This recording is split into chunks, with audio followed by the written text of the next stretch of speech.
Bakit mo gusto yung maging room attendant? Ang hirap-hirap ng trabaho yun. Ang baba pa ng tingin sa'yo ng ibang tao. At hindi madali ang pagiging isang room attendant. Kasi, nasa iyo lahat ng pressure. Madaming sumusubok na maging room attendant.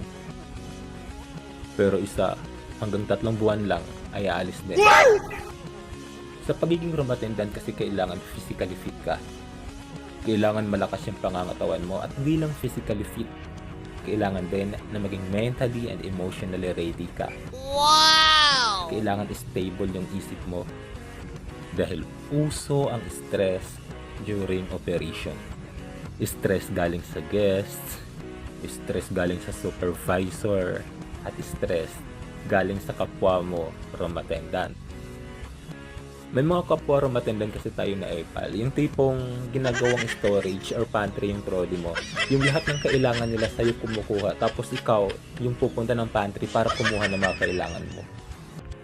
At hindi lang yan, yung pressure sa mga task na pinapagawa ng supervisor, yung pressure ng rush room mo na gusto ng front office na gawin mo within 20 minutes pero yung kwarto, my God, mas malala pa sa tambakan ng basura.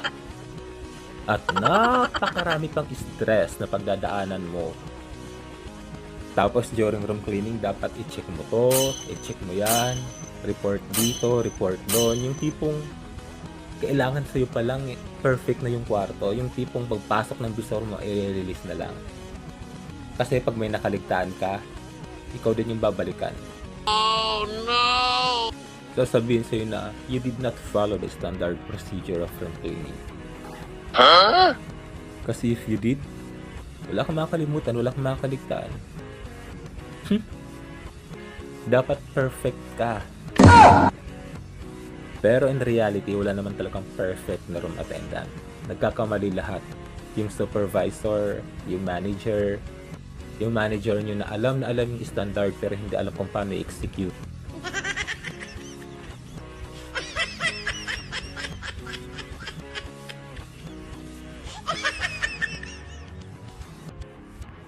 Kaya kung room attendant ka, dapat hindi ka iyakin.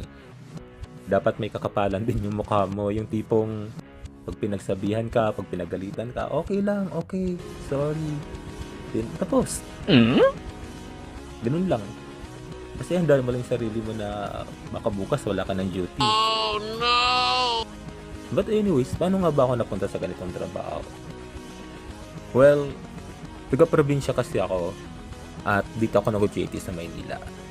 And during OJT talagang hirap, kinakapos lagi. Until such time na nalipat ako sa housekeeping department. And habang sumasama ako sa room attendant namin, is doon ko nakita na may pera sa housekeeping. Yung tipong pag may tip ka, kayang saluhin yung pang araw-araw mo. Yung papasok ka na pamasahe lang yung dala mo, pero pag uwi mo, may pang Jollibee ka na. Wow! Pero this is not applicable to all hotels. Mararanasan mo lang to kapag nasa 5-star hotel ka, pero hindi ko lang alam sa ibang hotel. At nang nag-work na ako, grabe, di ko in-expect yung evolution in the long run. Nakala ko kasi, kapag room attendant ka, your duty and responsibility is to clean the room. To ensure na na-provide mo lahat ng guest need inside the room. Pero ngayon hindi.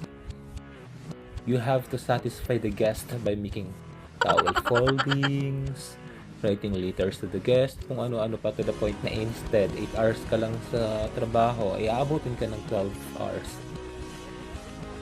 At take note ha, hindi OT yun. Yes. Pero minsan may mga kamote din naman talaga.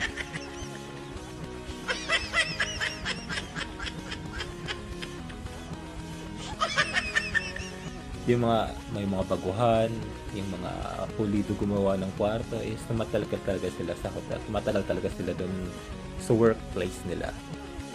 So, tulad yan na sinabi ko, as long as may tip ka, tanggal yung pagod mo. At kailangan mo rin pala matutunan kung paano maging plastic. Joke lang. Yung pagiging plastic na professional way, yung tipong kahit pagod ka na, yung tipong stress ka na sa taas, kaya mo pa rin makipagplastikan sa guest. Yung ngingiti ka na hindi mahalatang gusto mong manapak. Pag may nakasalubog kang guest, pag may nakasalubog kang manager, nakasalubog mo yung supervisor mo, okay ka. Ganon. Pero deep inside, gusto mong manapak. But anyways, maraming nag-resign din ng mga empleyado kasi iniisip nila na company is toxic. It's not. Minsan hindi talaga yung company yung toxic. Sometimes nasa department yun lang. It's either the head, the manager, your supervisor, your kapwa, or in short, your colleagues.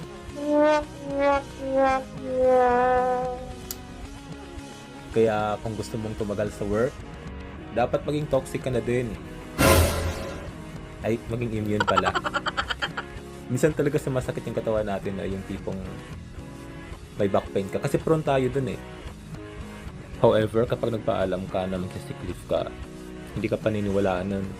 Sasabihin sa'yo, ay, may hangover yan. Kaya hindi makakapasok.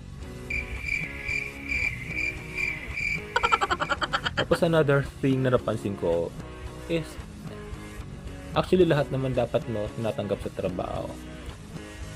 But make sure to have a solution.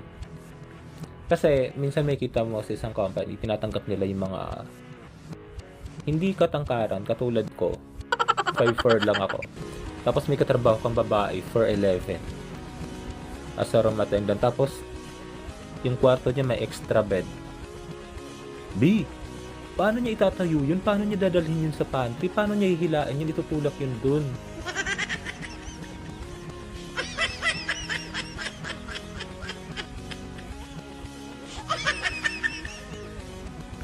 Kaya sa ibang company, binagyan nila ng solution yan. Ginawa nila ng paraan.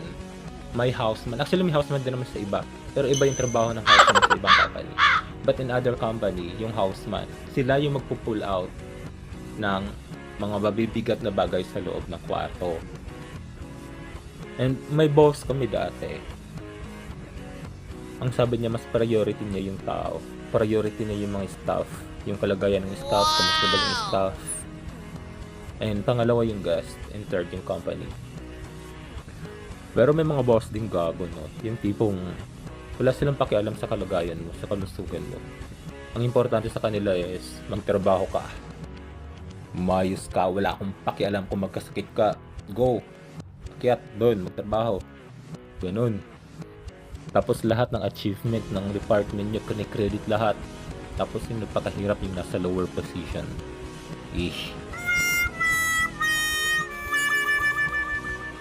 Pero ito lang yung tandaan mo. Kung room attendant ka, di ka lang basta room attendant. Sobrang crucial ng trabaho mo to maintain the condition and cleanliness of the room, ensure the guest satisfaction and everything. Yung trabaho mo ay napaka-importante sa araw-araw na operation ng isang hotel.